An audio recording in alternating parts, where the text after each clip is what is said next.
1979, Marvin Hagler, in his 50th fight, finally got a shot at the middleweight title. Although he looked like the winner, the champion, Vito Antuofermo, retained the title on a controversial draw. The decision deepened Hagler's frustration and hardened his resolve to earn the respect and admiration that had always eluded him. It made me much more stronger, made me meaner, made me more aggressive. Marvin learned a lesson there that being in Vegas was never a sure thing. From that point on, Marvin said, "These right here are going to be my judges from now on." 10 months later, in London, Hagler stopped the new middleweight champion Alan Minter in the third round. But his crowning glory turned into a riot rather than a celebration. Full beer bottles are raining down on the canvas. A fight with this great man, this great champion, marvelous Marvin Hagler, could be one of the greatest fights in the history of boxing. But unfortunately, it'll never happen. Hagler and Hearns turned their attention to each other and were set to meet in May of 1982. But an injury to Hearns' right hand forced a postponement. He started complaining about his little baby pinky. You know how many people will give $1 million for that little baby pinky? For $1 million, I'd cut that thing off. For 2 years, Hagler would continue his reign as middleweight champ. That right hand goes crazy. There they go. It's over. He hit him with some right hand. The way that he struck with such deadly force and precision, accuracy, it was only natural to give him some kind of devastating name. Ring magazine put him on the cover in a gangster suit with a machine gun, calling him the Hitman. While Thomas Hearns, now fighting at 154 pounds, would put Hagler on notice. His shocking second-round knockout of the legendary Roberto Duran sounded the return of the Hitman. Oh, he's out. He's out. He was out before he hit the can. Where Hearns' fist met the point of Roberto Duran's chin, he was out cold, just... Confident Thomas Hearns would move up to the 160-pound weight class, and the long-awaited showdown was set. Hostilities between the two fighters grew during a 20-city press tour. Keep that belt by your bed, because it'll be the last time you see it. Marvin was even more quiet than Tommy and said less. So in order to make the press conferences interesting, Thomas Hearns had to be the outgoing, talkative one. And come April 15, and 3 rounds, I would be the greatest. Marvin Hagler did what he always did. He went into isolation. One of the terms that Marvin used for his training camp was that he was going to go to jail. I call it jail because you're sacrificing and you're away from no partying, no drinking, no woman. Hearns was more visible in Las Vegas, at home in the spotlight. In the days preceding the fight, Thomas Hearns just exuded confidence, maybe even the borderline being cocky. This is the main event of the night. 12 rounds of boxing for the undisputed middleweight championship of the world. Thursday. Everybody expects to see a contest here decided by their strength, decided by their styles, decided by their will. This was going to be high megaton action. One guy who's called a hitman, and the other guy who walks around talking about... When Marvin Hagler came out of his corner, he was carrying with him all the frustrations and broken dreams of his whole life. And he was going to take them all out on somebody else. We're underway. And the pace is up-tempo right at the opening bell. And it went on for the first 3 minutes of that fight. Tremendous pace in the first round. I expected this, Barry. Both guys are going at it. Hearns getting the better of it right now. The second round, these guys would definitely pace themselves. There has been no boxing at all, just fighting him. I went to jump right on top of him, not giving him time to think, not giving him time to use his reach or that right hand. There was a left hand by Hagler that stood Hearns straight up, and a right hand. Both men have felt the wrath of the other. The combinations were unbelievable. They just both were just bashing each other to the point where I felt like sweat coming out of the TV screen. Now that was the right hand of Tommy Hearns, and it did catch Hagler, but he didn't take a backward step there.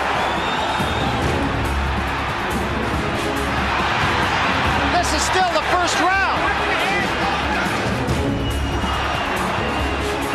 Blood on the face of Marvin Hagler again. We can't quite tell where it's coming from. Everything was in fast motion. It was so quickly. I forgot how many rounds it went. Writers from the New York Times and Los Angeles Times and papers from all over the world, they've got their mouths open. This may be the most brutal, even round you've ever seen in boxing. At the end of the first round of that fight, I remember thinking, could there ever have been a better round in the history of boxing? The first round ended. Tommy's told me my right hand is broke. I hit him a little too high up over his head. Just crushed my right hand. He had a hard head. I mean, I couldn't believe how hard his man's head was. I said, man, I see why you keep your head bald and shaved bald, because you got a weapon here. You got a hard weapon. When I think off to the back, the most exciting 3 rounds in boxing, and he did that with a broken hand, it just lets you realize how much courage and determination he had. Broken or not, it was Hagler's ability to withstand Hearns's best weapon that shifted the fight's momentum. After he hit me with the right hand, I think that was his best shot. And I knew for myself that in order for you to knock me out, you better hit me with that ring post because I ain't going nowhere. Nobody could take Hearns' punches. When Hagler shook it off, I remember thinking, the fight's over. Bang, just like that. In the second round, with Hearns's right hand already broken, Marvin Hagler would gain the advantage. That was the hook. Good left hook, and Hearns left his feet. Hearns is hurt. That was a good get back. Hearns is definitely hurt. Trying to weather the storm here in round 2. Big round for Marvin Hagler.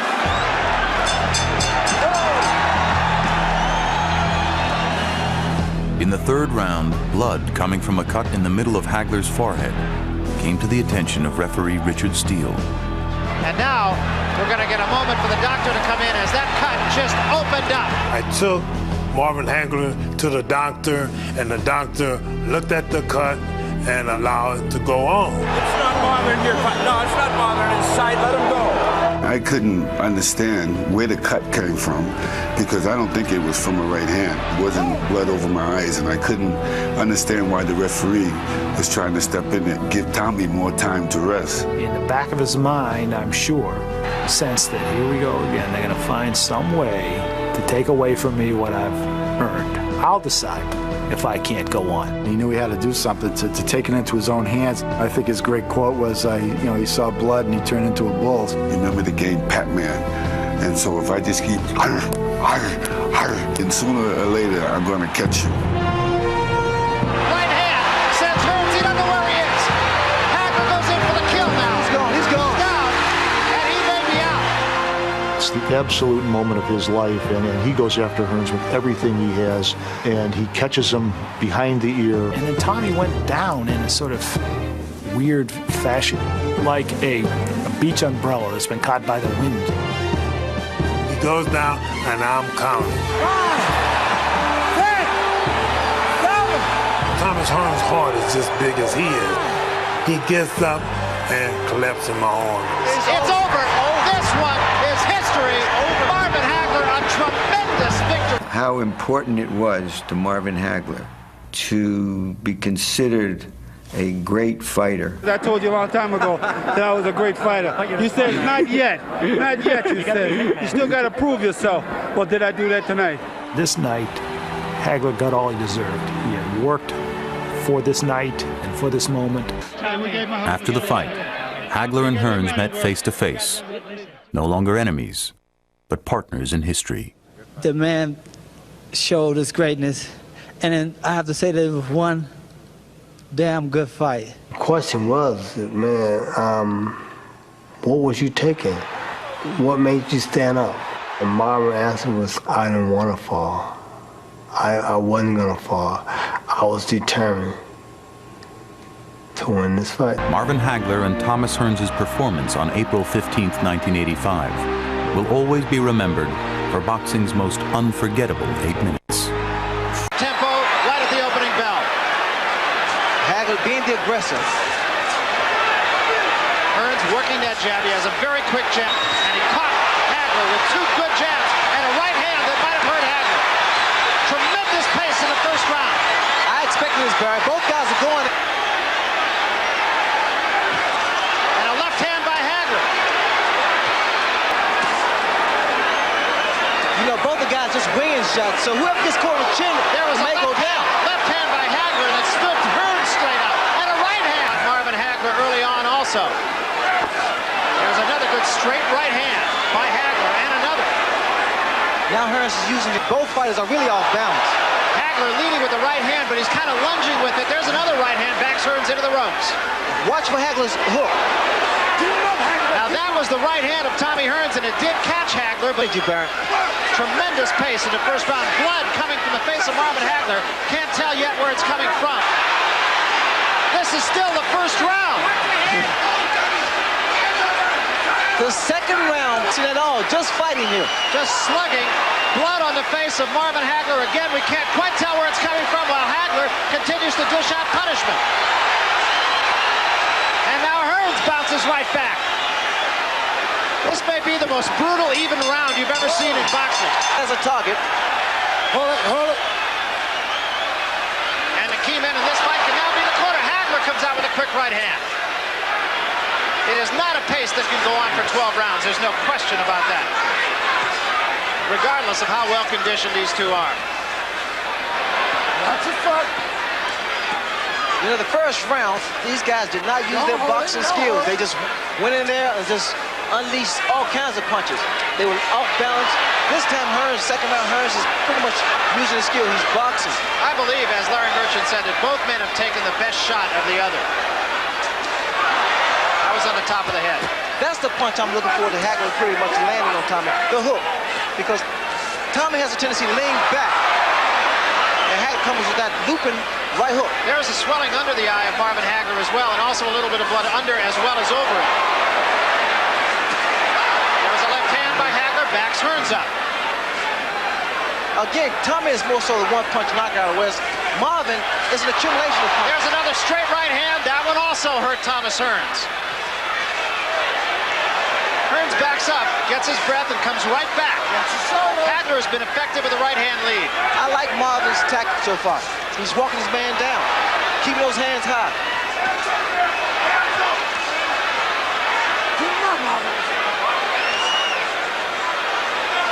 Thomas Hearns fighting a very effective fight so far. He has Marvin Hagler cut. Cut is really more above the nose than it is over the eye, although it can cause him problems. There's no question about that. There's also a little blood in the bottom. What Hagler wants to do, he wants to get Tommy against the ropes.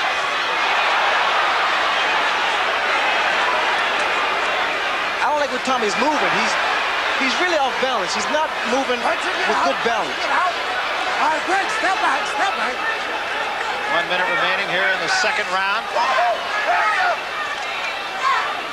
Hearns leading with the right hand. Both men leading with the right hand. Tom just put both feet together. Very dangerous. Look at him. He's off balance. He's awkward. He definitely is awkward.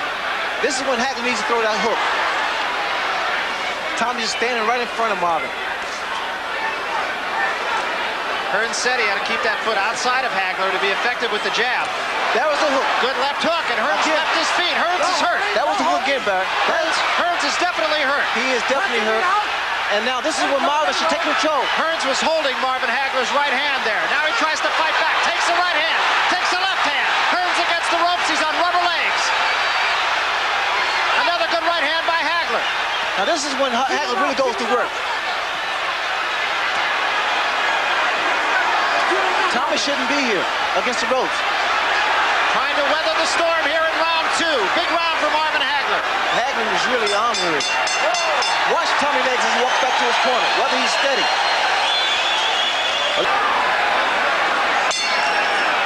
Well, there's no question the two most prevalent words on the lips of the 15,000 here at Caesar's Palace have got to be great fight so far. This entire crowd here, as a matter of fact, collectively is on its feet as we start the third round. Richard Steele says don't push. What has happened, Marvin has turned this fight into a street fight. He's not really boxing, he's just pretty much using his own strength.